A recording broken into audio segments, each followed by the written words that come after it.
Qui vous dit qu'il n'y a pas consensus? Il y a eu consensus. Il y a eu consensus.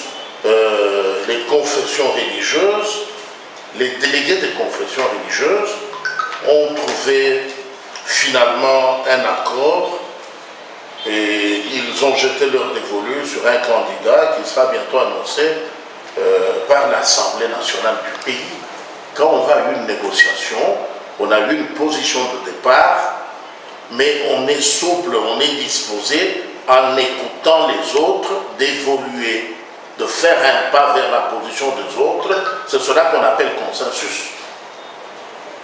Le consensus n'est pas selon l'entendement de monsieur, ce garçon, c'est qui, Cholet. Non, non. Le consensus, ce n'est pas selon l'entendement de Cholet. Il quitte chez lui, il dit, moi je vais dire aux délégués des confessions religieuses que j'ai mon candidat. Si vous l'acceptez, c'est le consensus. Si vous ne l'acceptez pas, c'est la crise.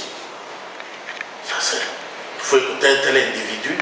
Vous pensez que le consensus doit se définir comme ça? 8 délégués, les confessions religieuses, avec 8 délégués au total, ils s'accordent, 6 s'accordent autour de la candidature de quelqu'un. Un individu dit, non, le mien, si on accepte, c'est ça le consensus.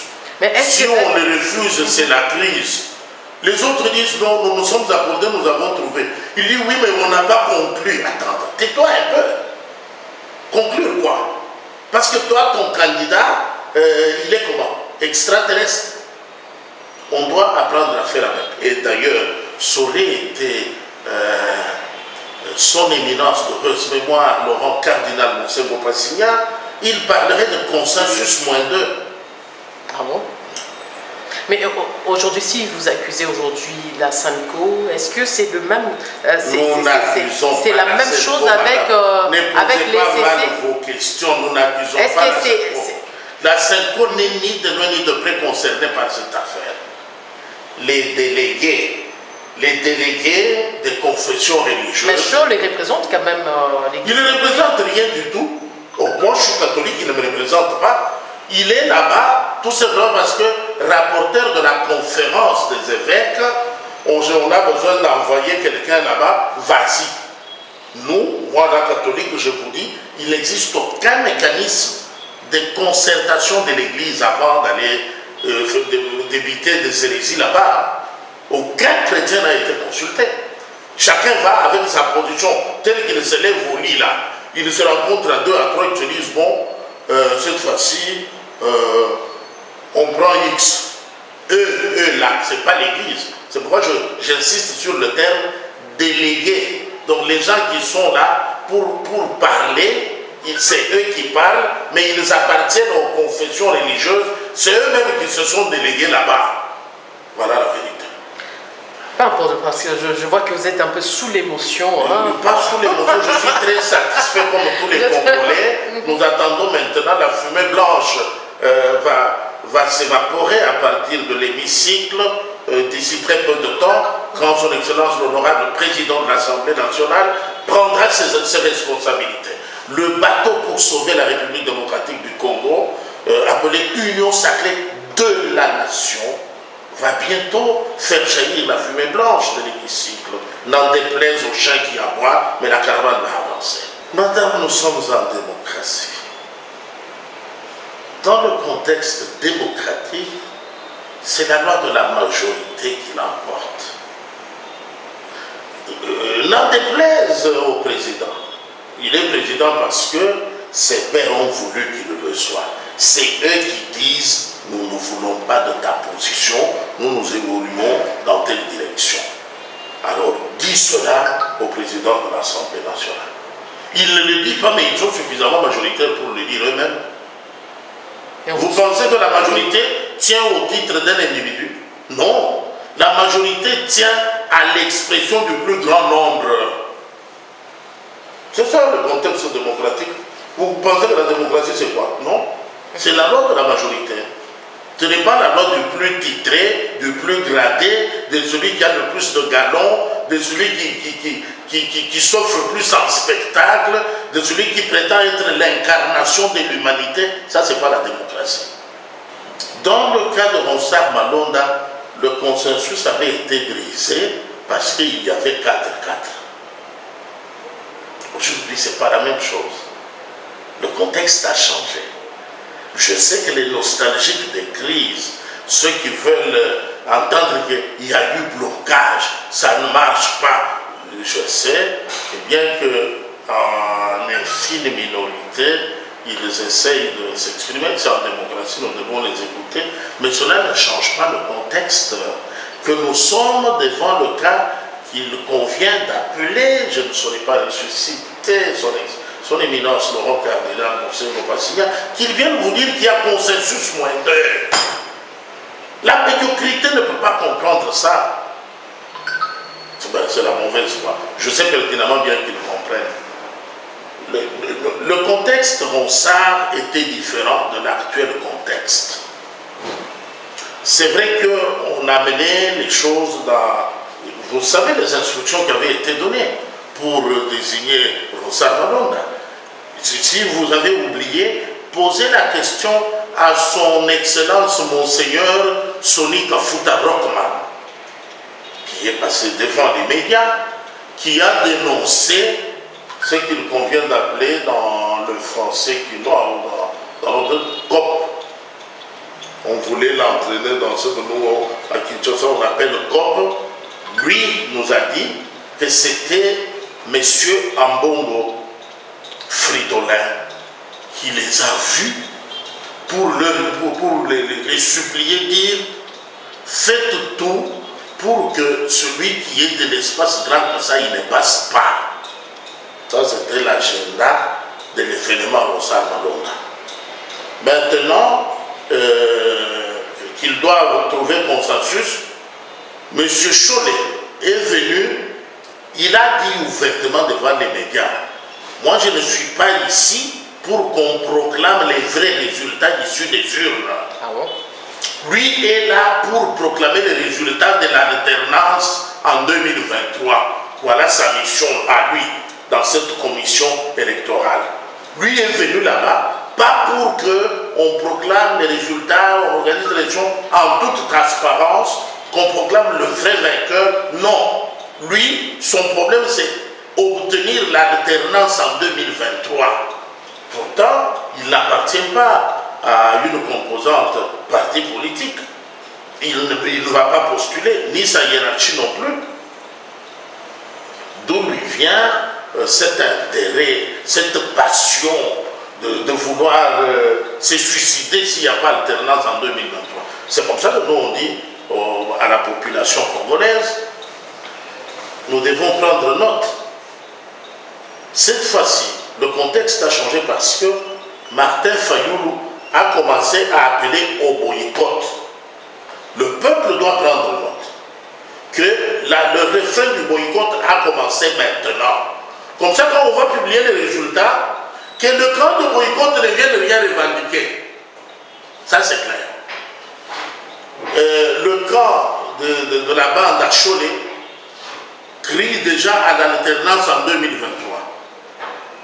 Quand on publiera les résultats, les vrais, par l'expertise faite homme qui viennent de choisir les délégués des confessions religieuses, que personne n'aille compatir au deuil de ceux-là qui préparent déjà leur deuil dès maintenant.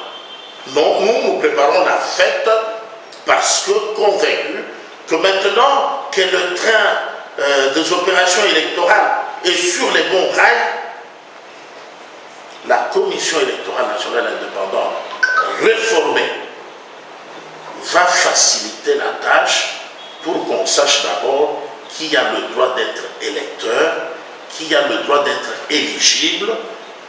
Dans le panier, il y a entre autres la loi Noël Tchani qui peut venir renforcer, apporter son énergie aux analyses. Le contexte du désordre est terminé. Tu es Camerounais, tu es Camerounais. Tu es Italien, tu es Italien. Tu es Zambien, tu es Zambien. Tu es Centrafricain, tu es Centrafricain. Tu es Brazzavillois, tu es Brazzavillois. appuyer Congolais RDC, et alors sois-le à 100%. Comme ça, on saura qui peut être éligible, à quelle fonction, qui peut être électeur. Le contexte n'est plus à comparer avec l'épisode ridicule concernant Malonga. Merci beaucoup, madame. Je ne vous demande pas de me citer une autre institution animée par un fils du Grand Kassai, mais je vous dis à l'avance que depuis que son Excellence, Monsieur le Président de la République, est aux commandes du pays, la première fois qu'un fils du Grand Kassai a pris une institution, c'était la Cour constitutionnelle. Mais toutes les autres institutions, je peux vous rappeler pour vous rafraîchir la mémoire, nous avons le gouvernement, nous avons les deux chambres du Parlement, nous avons les cours et tribunaux, nous avons la diplomatie, nous avons la Banque centrale, nous avons la commission économique, nous avons les institutions d'appui à la démocratie, cette affaire qui gère la presse. C'est ça. C'est ça. Nous avons cette histoire de quoi cette structure budgétivore qu'on devait supprimer depuis très longtemps, qui regorge beaucoup de chômeurs avec les... Hein? C'est ça. Cette histoire. Nous avons, entre autres, la CENI. Maintenant, madame, en âme et conscience, parce que c'est aussi le rôle des journalistes, de dire à l'opinion que sur l'ensemble des institutions que nous avons, le Grand Kassai n'en gère que 2. Maintenant, l'affirmation gravissime que vous faites, on dit qu'il n'y a qu'une seule tribu. Alors, mettons-nous d'accord. Est-ce qu'on a pris le volant de la CENI? On a confié à un coiffeur qui n'a que le ciseau. On a mis ce monsieur-là parce qu'il n'a pas de CV. Il vient tout simplement du Kassai et on le met là. Non. Moi, j'avais pris le temps de lire un tout petit peu les CV de compétiteurs. Je ne sais pas si, madame, en votre qualité de journaliste, vous pouvez me dire quel est le CV au-dessus de celui de ce monsieur Denis Kadima. Je défie quiconque de me prouver qu'il y a un autre CV mieux disant que celui de Denis Kadima. Accepté dans la sous-région, accepté sur le continent, accepté au niveau du PNUD et au niveau des Nations Unies, et vous voulez le contester ici, là, ici, ici, ici. Et il y a un peu honte de certaines choses. Hein? Ce monsieur a un CV le plus meublé de tous les candidats. Je défie quiconque, vous êtes journaliste, dites-moi le contraire. Citez-moi un deuxième qui a un CV qui arrive à la cheville de celui-là. Au lieu d'applaudir, dire cette fois-ci, on n'a pas été induit en erreur par la consigne tribaliste de M. Ambongo lors de Ronsard Malonga. On a été objectif parce qu'on a pris la compétence faite homme, l'expertise approuvée sur le plan international. Et il se met au service de ce pays parce que fils du pays, non, on ne regarde plus à la méritocratie, on ne regarde plus à la compétence, on ne regarde plus aux atouts, on ne regarde plus à la richesse du CV. Non, non. On dit, bon, tout ça c'est bon, mais pourquoi il est kassaïen? Donc on pouvait mettre même un fou, pourvu qu'il ne soit pas kassaïen, ça passerait. Ne réduisez pas les Congolais à ce niveau d'appréciation. C'est ridicule. Et d'ailleurs, c'est tellement curieux que les délégués de confession religieuse ont fini par comprendre et ouvrir les yeux. Hein. Ils ne se laissent plus manipuler avec l'impressionnisme. Bravo d'abord à l'honorable Christophe Tongula. qui nous a permis d'avoir maintenant une formule de CENI beaucoup plus équilibrée. Vous vous imaginez que des individus s'accaparent de la prérogative de désignation du président de la CENI comme si c'était leur chasse gardée. J'ai même entendu quelqu'un, comme s'il était mandaté par sa base, dire « Bon, nous, à nous seuls, nous représentons plus de la moitié de la population, les autres ne représentent rien. Tu ne représentes que ta propre personne. » Parce qu'il n'y a pas eu de concertation. Personne ne t'a envoyé là. Nous t'avons suivi. Mais comment tu peux parler comme ça et essayer de nous engager tous dans ton aventure? Comme si c'était à l'issue de concertation, on s'est réunis dans des différents cercles et puis finalement c'est toi qui es sorti. S'il y a une confession qui ignore tout du processus démocratique, du processus électoral, c'est mon église. Parce que dans mon église, les gens deviennent des prêtres parce qu'ils ont été formés au séminaire et ordonnés. Les gens deviennent des curés parce qu'ils ont été nommés par l'évêque. Les gens deviennent les évêques parce qu'ils ont été nommés par Rome. Il y a des élections.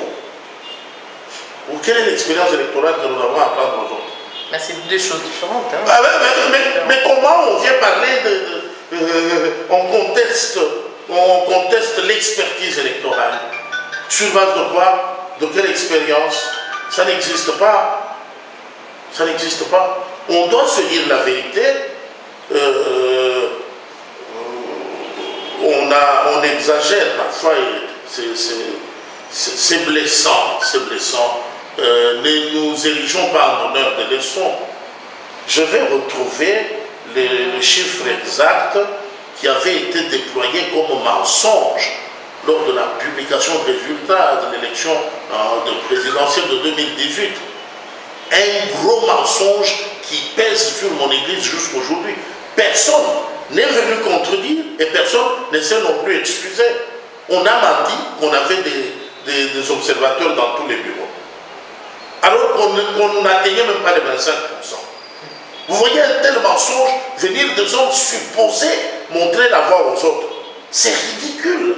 On peut apprendre à se taire parce qu'on jette le discrédit sur l'ensemble de l'Église alors que c'est l'affaire des individus qui se battent pour leur ventre. Non.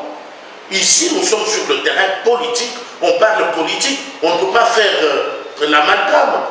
Se servir, tu as choisi d'aller sur le terrain politique. Oublie un peu la casquette de l'évangile. Parce que là, ça fait autre chose. Au niveau de l'évangile, on doit obéissance, on doit respect, on doit suivre, on s'agenouille pour obtenir l'absolution. Mais en politique, personne ne s'agenouille devant personne. Et ici, nous sommes sur le terrain politique. Et selon vous, pourquoi est-ce qu'il y a eu agitation de 6 confessions religieuses? Pourquoi, comme ils savaient qu'ils avaient la majorité, pourquoi ne pas attendre aujourd'hui et se concerter avec les autres, et au cas où ils n'arrivaient pas à s'attendre, ils pouvaient bien se prononcer. Ils avaient tout le temps devant eux. Merci beaucoup, madame. Attendre pour se concerter avec les autres, c'est ce qu'ils ont fait toute la journée. Non, c'était prévu qu'ils reviennent encore aujourd'hui au niveau de la SENCO pour terminer, conclure mais entre les confessions religieuses. Non. Dans leur organisation. Madame, ces délégués là, ce sont des hommes respectables, ce sont des responsables. Ne parlons pas d'eux comme si on parlait des enfants de la rue. Personne ne dit les contraires. Alors, ils ont passé toute la journée dans les négociations, à discuter sur les profils, à discuter, à analyser les CV, à écouter les candidats eux-mêmes. In fine, ils ont opéré le choix. Mais comme ce choix ne répondait pas aux attentes d'un individu qui voulait imposer son choix à lui, c'est celui-là qui dit qu'il n'y a pas consensus. C'est l'insatisfait qui dit qu'il n'y a pas consensus. Il n'y a pas consensus quand on est bloqué. Et on n'a pas dégagé, une large majorité n'a pas approuvé une candidature donnée. On dit qu'il n'y a pas eu de consensus. Le consensus, c'est le fait de s'accorder autour d'une candidature. Ça n'a pas besoin de l'unanimité. N'allons pas confondre consensus et unanimité, madame. L'unanimité, ça veut dire que tout le monde doit être d'accord. Non, mais en 2006, tout le monde n'avait jamais été d'accord. En 2011, tout le monde n'avait jamais été d'accord. En 2018, tout le monde n'avait jamais été. Pourquoi alors vouloir que cette fois-ci, il y ait non pas consensus, mais unanimité? On vous dit qu'il y a eu consensus. Celui qui pense à l'unanimité dit nous n'avons pas conclu. Reste conclure, le bateau avance. Il n'y a pas d'église en guerre. Madame, j'insiste. Parce que vous vous rappelez que Cholet, avant cette promulgation, il avait dénoncé avoir la pression de politique derrière. Mensonge. C'est lui qui avait annoncé le nombre de bureaux. C'est lui qui avait annoncé le nombre des observateurs envoyés. Mais on a compris que c'était pour justifier l'argent reçu. Auprès de qui? Des corrupteurs. À quelle hauteur? Bon, je sais qu'il y avait des appareils de communication, il y avait de l'argent affecté. Parce que quand vous envoyez les observateurs, vous les prenez en charge. Ils ont leur collation journalière, ils ont le transport, ils doivent être rémunérés après, ils doivent être sécurisés, ils doivent communiquer. Et pour communiquer, il faut du crédit. C'est tout un budget, madame.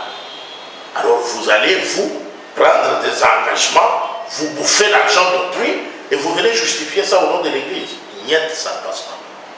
Mais non, si cette fois-ci, on est allé contracter encore des engagements, on va faire passer tel, ainsi de suite, tel qu'on a vu les gens, tu prêches la parole de Dieu pendant 2 heures, personne ne bouge, tu vas en politique pour arracher les applaudissements. Nous, on dit, c'est tout sauf sérieux. Quand vous contractez des engagements, vous allez à gauche, à droite, vous dites, oui, cette fois-ci on fait passer tel, nous allons solliciter le soutien de telle église. Non, on ne parle pas des églises. Nous parlons des membres des confessions religieuses. Les membres des confessions religieuses ne sont pas des confessions religieuses. C'est différent. Les députés qui siègent dans l'hémicycle ou dans nos assemblées provinciales ont une large légitimité incontestable parce qu'ils sont l'émanation du choix du peuple. Tandis qu'ici nous parlons d'un contexte où les individus s'autoproclament ceci, cela, ils se mettent eux-mêmes dans le rôle X, Y. Ça n'a rien à voir avec l'Église corps du Christ qui, dans son harmonie, dégage un consensus sur tel ou tel autre. Jamais. Nous n'avons jamais élu les évêques. Les évêques nous sont proposés par le Saint-Siège, c'est tout. Les évêques ne consultent personne, c'est eux-mêmes qui désignent les curés. C'est tout, nous on les accepte. Et quand ils se retrouvent dans leur conférence, ils ont besoin de quelqu'un qui doit prendre note et tout. Ils prennent un garçon, ils le mettent là, commencent à prendre note. En quoi ça engage l'Église?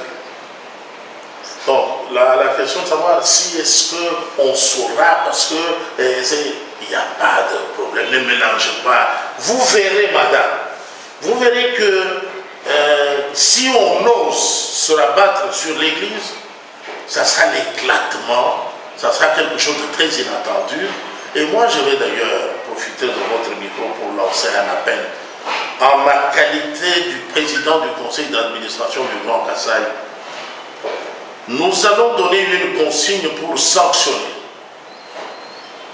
tous les prétendus hommes de Dieu qui affichent l'animosité contre les fils du Grand Kasaï. On censure toute une liturgie du début à la fin d'une solennelle messe comme celle de Monseigneur Moussengo pour que rien de Tchouba ne filtre dedans.